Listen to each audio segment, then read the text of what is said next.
So the first signs of spring have already arrived. I am so excited. I am just really excited for spring. No matter what, no matter how cold the weather is, no matter how much snow you get, there always seems to be a little hint of spring that comes right around, late February that just kind of, even though you get another month of cold winter weather here in Michigan, it does have a feeling of spring. Everyone I was talking to today said, the birds sound a little bit different. The air feels a little bit different. There's a feeling in the air that just feels spring-like, and I love it. I absolutely love it. So I've been optimistic, and with the grass beginning to show, you get a little bit more optimistic. But you still have to remember that there's about another month and a half before planting can occur outside. But still excited nonetheless. But that's not why I came outside today. I came outside today to talk about plans for 2019. You see, we didn't really do a whole lot of coverage on this when 2018 turned over to 2019. I didn't really talk a whole lot about it because it was just kind of a crazy time, and I really didn't have a whole lot of time to put together a video because I really didn't have a whole lot of time to think about what I wanted to do in 2019. So I've had a lot of winter to think about it. Mrs. MIgardener and I have talked a long time about what we want to do, things we want to implement, and so we've kind of got a good outline now for all of you to get excited about. So the first thing, my first goal for 2019 is to improve myself. Now, this obviously will also benefit all of you because I have a tendency, and I think probably a lot of you have the same tendency, to always assume that bigger is better. I mean, our motto even on this channel is grow big or go home. But I sometimes even myself catch myself and thinking bigger is not always better. Sometimes growing big or going home means improving myself. I want to grow as a person. And what I really mean by that is I would like to start working more with what I have and getting more out of what I have than just seeming to need something new. And where I'm kind of getting with that is a lot of my video editing equipment, a lot of my audio equipment, not only that, but the space that I have here. Sometimes we can just always look at what someone else has and we can be envious of what they have and realize that it's not necessarily the equipment or the stuff, the materialist stuff that they have, but rather what they can do with it. And so I'm going to be really, taking time to dedicate time to edit my videos a little bit better and make things more visually appealing for all of you with what I have. Because I so often get hung up on that I need this better camera. Oh, I need this better lens. Oh, I need this better sound system, whatever it is. And it doesn't necessarily make me any better. They always say it's not the golf clubs that makes a good golfer. The golf clubs don't always make the good golfer.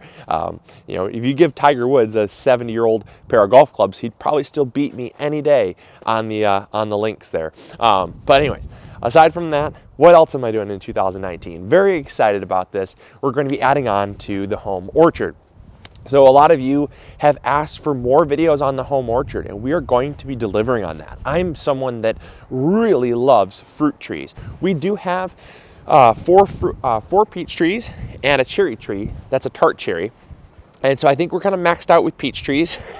As much as I love peaches, they're my favorite fruit here that you can grow in Michigan.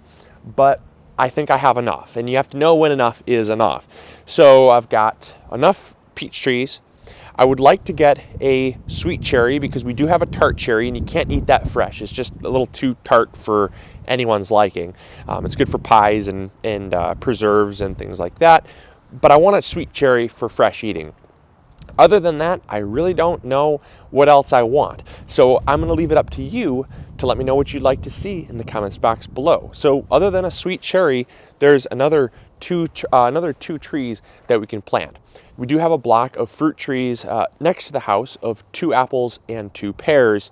And assuming those all survive the winter, we'll have those as well. And that's going to be a wonderful addition to the home orchard. And we're going to be doing a lot of videos on that. So this is the entrance of our garden. This is the front of our garden that everyone kind of sees when they walk in.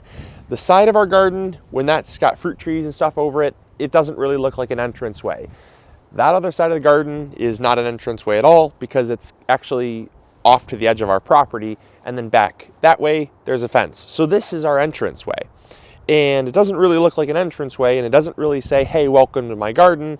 It's kind of a little bit awkward. And so I really want to make this more of a presentable entrance.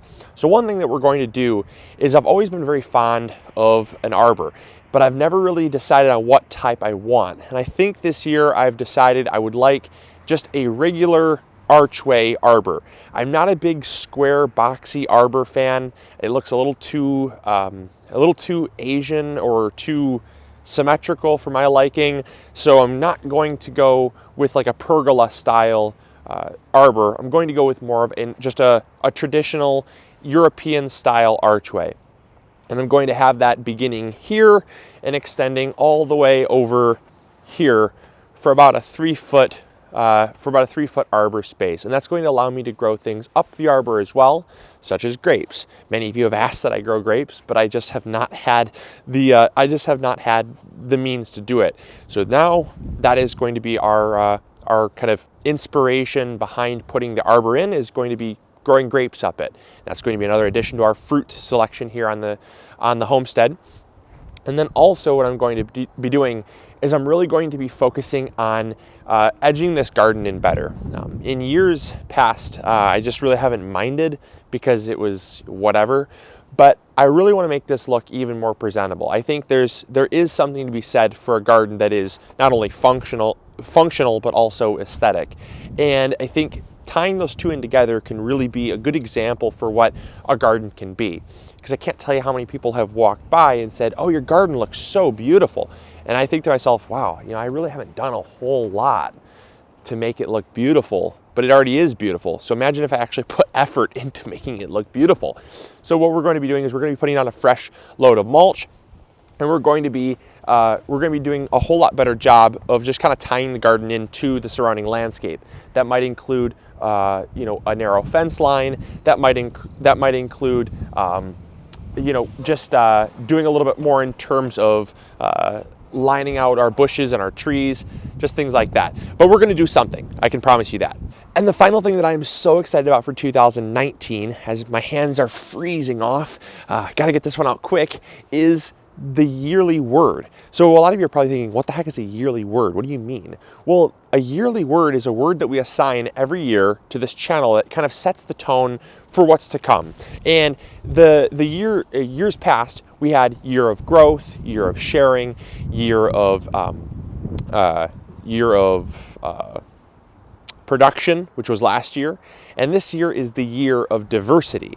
Now, the year of diversity will be very exciting because in years past we've really just focused on how much can we produce in such a small square footage, and that still will be our focus. But what I want to do this year is I want to outline just the incredible biodiversity that exists to us as gardeners in a way that is also very productive. And so instead of growing like 2 or 3 plants of, let's say, beefsteak tomatoes, we're going to be growing only one type of each tomato. So we'll have 1 rose tomato, 1 green zebra tomato, 1 pineapple tomato, only 1 plant of each. Normally we plant a minimum of 2, but however, we're only sticking to 1 this year. And we're going to see just how many varieties we can actually put in this garden. I'm so excited about it. We might make a few exceptions, obviously with the strawberries. It's kind of hard to keep them to just 1 plant of that variety, and they're kind of already planted. So, there'll be some exceptions. But for the most part, we're going to be planting just 1 plant.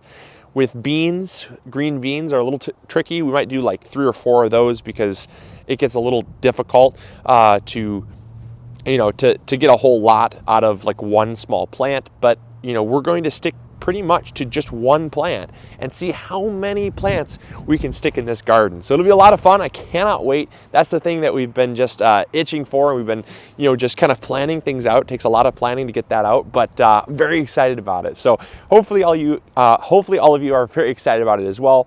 I am freezing. My lips are freezing up here. So I'm gonna go inside, warm up. I hope you are having a wonderful week, and hopefully you're going to be experiencing some spring weather wherever you are, even if it's a small amount. So I'll catch you all later on the next episode. This is Luke from the MIgardener channel, reminding you to grow big or go home. We'll catch you all later. See ya. Bye.